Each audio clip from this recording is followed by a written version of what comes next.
I was asked to talk about RI, Rotary International, or my experience with RI at the world headquarters in Evanston, Illinois. As you saw on the inverted pyramid, the part that I was asked to speak about is the smallest part on the bottom, not the largest part on the top of the inverted pyramid.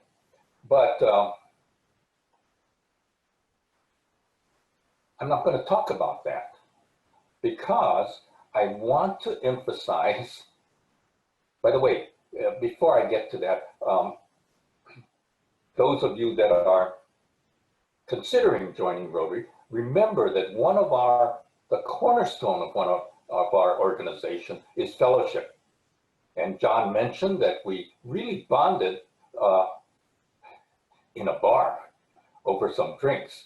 And we sort of continue to bond in a bar over drinks. We may chuckle at this, but it really is one of the cores of Rotary International, is that fellowship is the strong pillar of why we can do effectively what we do. Because bottom line, fellowship is our pay. Fellowship, networking in a global organization. But both Bill, starting with the club and district, Mary Beth explaining the zone function, and myself trying to wrap it up with the larger picture of Rotary International on an international level. So this is a normal progression from club, district, zone, and international to give a profile picture of a global organization. And Rotary International is indeed a global organization. But our reach globally is only as effective because our focus is local.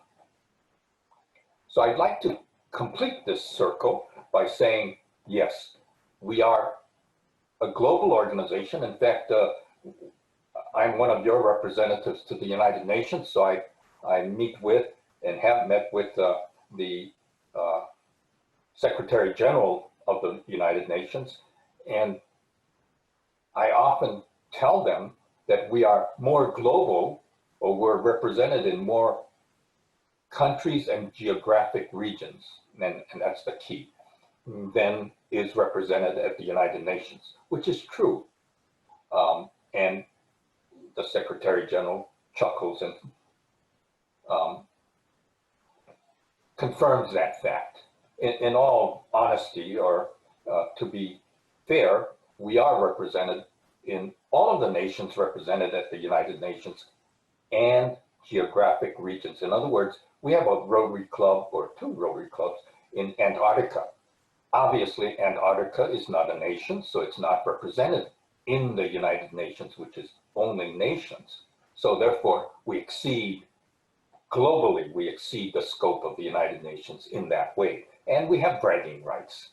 But that is really what makes our organization strong. So when you consider Rotary International and our globalness and internationality, please remember that the engine that powers all of this is your local Rotary Club, or the Rotary Club that some of you will be invited to consider.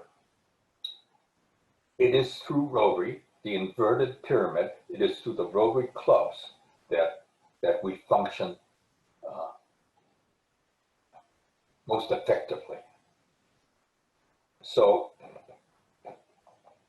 Rotary International works because our clubs work.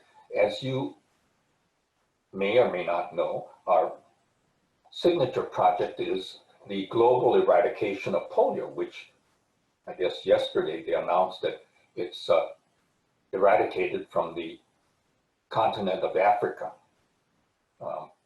As many of you Rotarians know, that Nigeria was one of the last nations, holdout nations, but I just got word from President Hogar that it's been eradicated from Africa, and WHO announced that. But, you know, why is the club's central? Let me tell you a story. You know, as General Secretary of Rotary International, at one time I was asked to testify before a fact-finding committee of the United States Congress. What they wanted to hear was if Rotary can share some of the effectiveness of our outreach or our programs in the international sphere. Because at that time, the US, we still do, we give an enormous amount of international aid, and still other countries kind of hate us. And so Congress was puzzled, what should they do? And why is Rotary International so effective in the manner in which they provide aid and assistance to other countries? And the USAID is not, although the sums that they give are indeed enormous, in the billions of dollars compared to what Rotary gives. And so I told them a story, actually.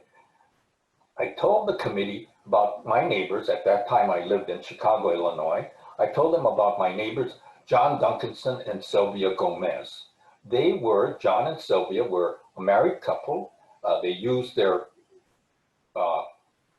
individual names because they were the weekend news, NBC or CBS, I forgot which one, news anchors for the weekend TV news. And they were my neighbors.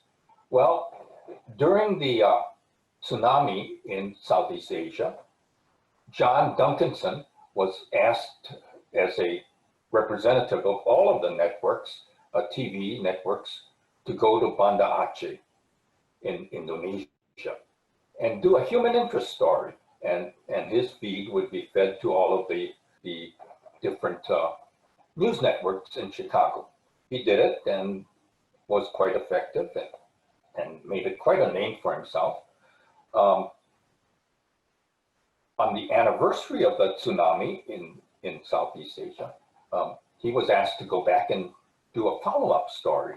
He did, and so the scene is, he's back from the follow-up story, and we're talking as neighbors over the fence. And John says to me, Ed, you know, I don't understand. The second time I was back there, I saw a sign saying the Rotary Club of Banda Aceh meets here on Thursdays. The first time I was there, right after the tsunami, I saw all these banners, you know, the Red Crescent, Red Cross, and everything else was there. But the second time, it was only the Rotary Club's banners. John said, what's going on here? Well, I said, John, you have to realize that the Rotary Club of Banda Aceh lives there. That's their community. That's their neighborhood. That's their home. The rest of the people, they came there, they assisted, and they went home. The Rotary Club of Banda Aceh stays there because they live there. And that's what makes Rotary so effective. And the committee was kind of impressed with that and asked me to write up a white paper so that they can use it and try and implement it in USAID. I said, are you crazy? I work for Rotary International. I don't work for USAID. So I refused. But they asked if they could copy that. And I said, well, be my guest, you know, it's just, we emphasize our clubs on the ground. And even Bill Gates, when he first entered into a joint partnership with us to eradicate polio, told me at lunch one day, he said, you know, we in the Bill and Melinda Gates Foundation could never, ever replicate the 36,000 Rotary clubs that you have on the ground in all these countries. So that's really the secret and the strength of our organization is Rotary. The buzzword these days, and has been for a while, at the United Nations, and they have lots of buzzwords, is sustainable development. The SDGs are the Sustainable Development Goals of the United Nations. So their key word is sustainability. Well, I have to tell you that sustainability is built into Rotary's DNA because of our clubs. So whenever you think of Rotary or you're considering joining an organization because we are effective in what we do and how we do it, remember that you are joining one of the power bases of our organization. You are joining a Rotary club in your community. So,